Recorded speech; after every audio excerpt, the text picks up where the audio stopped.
ये जो बात हो रही है कि जिस तरह से मंसूबे लगाए जा रहे हैं और लगता है कि अब केयर टेकर सेटअप आएगा तो उसको भी ताकत दे दी गई है कि वो भी चले जी मामला तो आगे चले, उनके पास पावर मुकम्मल होगी कम से कम इकोनॉमी की। वैसे जिनके पास नहीं है वो भी सारे काम कर गए हैं, तो मुझे तो प्राइवेटाइज करके फरोख्त भी कर सकते हैं चीज़ों को। अब तो कुछ भी कर सकते हैं। जो अभी निगरान सेटअप है वो भी तो सारा कुछ कर ही रहे हैं, लेकिन अब जो असल गेम चल रही है, कम से कम कुछ काम आगे बढ़ा है निगरान सेटअप के हवाले से। वज़ीर-ए-आज़म के लिए कहा जा रहा है जी 5 नाम शॉर्टलिस्ट हो गए हैं। फैसल करीम कुंडी साहब ने भी कहा जी हमने भी 5 नाम जो है वो अपनी तरफ से दे दिए हैं। एक चीज है कि जी ये सारे सियासतदान हैं। राना सनाउल्लाह साहब जो मैंने कल भी शायद प्रोग्राम में जिक्र किया था कि वो कह रहे हैं इसाक डार साहब हो सकते हैं, क्यों नहीं हो सकते? अगर सियासतदान नहीं आना है तो इसाक डार में क्या बुराई है? फिर वो इकोनॉमिस्ट भी हैं, नून लीग की नज़र में तो कम से कम है, बाकी इकोनॉमिस्ट कहते हैं जी अकाउंटेंट है। तो ये कम से कम है कि आप 5 नाम शॉर्टलिस्ट हो गए हैं।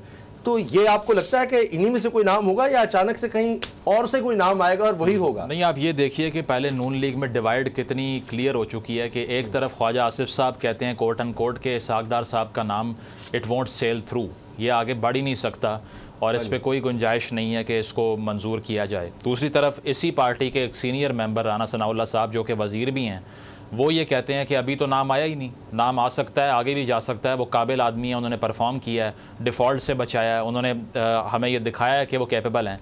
तो अब ये एक ही पार्टी के 2 सीनियर स्पोक्स पर्सनस हैं जो अपनी अपनी हैसियत में, वजारतें भी उनके पास हैं, इन्फ्लुएंस भी है, और ये आपको ज़ाहिर यही करवा रहा है कि इस पार्टी के अंदर भी 2 पोल्स बन चुके हैं।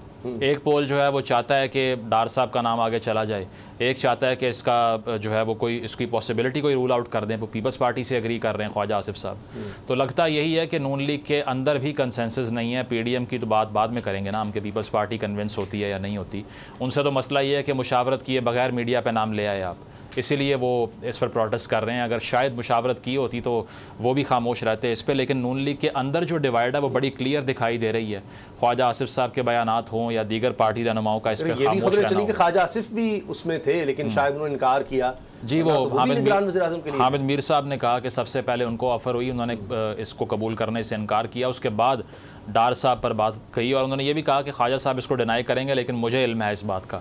तो अगर तो उनकी रिपोर्ट इस पर सही है तो इसका मतलब ये है कि इतनी ओपनली एक PMLN से साइड करने वाली पर्सनैलिटी को भी निगरान वज़ीर आज़म बनाने पर सोच सकती है ये पार्टी।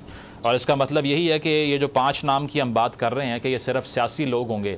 अब आइडियली तो पॉलिटिशियंस को ही होना चाहिए क्योंकि एक पॉलिटिकल चीज़ है बेशक, जिस तरह से हम क्रिकेट बोर्ड की बात करते हैं कि सिर्फ क्रिकेटर्स को वहाँ पे होना चाहिए, इसी तरह सियासतदानों के हवाले से सियासतदानों को आकर जो है वो पोजीशन संभालनी चाहिए। जानिबदार आप कहाँ से बिल्कुल, लेकिन मसला ये है कि पॉलिटिशियंस जो हैं वो हमेशा किसी ना किसी लॉयल्टी के साथ आते हैं ना, वो ये एजेंडा लेकर नहीं आते कि हमने इलेक्शन जो है वो बिल्कुल एक ऐसे प्रोसेस से उसको गुजारना है कि कोई उंगली ना उठा सके उस पर। तो अगर कोई सियासतदान आता तो इतनी पोलराइजेशन के अंदर प्रॉब्लम ये होती है कि सारी अपोजिशन खड़ी हो जाती है कि ये हमारा आदमी नहीं है, ये उनका आदमी है, ये उनको सर्व करेगा। तो इसीलिए रिलक्टेंटली, ना चाहते हुए, पाकिस्तान की हिस्ट्री में जस्टिस वजीउद्दीन का नाम पहले आया, और भी बहुत से लोग जो हैं वो इस पे गुज़श्ता इलेक्शंस में फॉर फ्रंट पे आते रहे हैं। वो इसीलिए आते रहे हैं कि सियासतदान काबिल कबूल हो नहीं सकते अपनी पार्टी लॉयल्टीज़ की वजह से। अगर आपको ये वीडियो पसंद आई तो सब्सक्राइब करें और बेल पर क्लिक करें।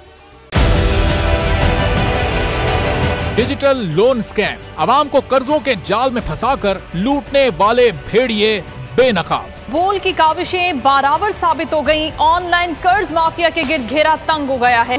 बोल ने दिया अपने आवाम का साथ, उठाई इस स्कैम के खिलाफ आवाज। बोल की डिजिटल लोन स्कैम के खिलाफ आगाही मुहिम की सबसे बड़ी ट्रांसमिशन 59% आवाम ने देखी अपनी स्क्रीन पर, क्योंकि बोल है पाकिस्तान का नंबर 1 न्यूज चैनल। सब्सक्राइब करें और बेल दबाएं ताकि कोई खबर रह न जाए।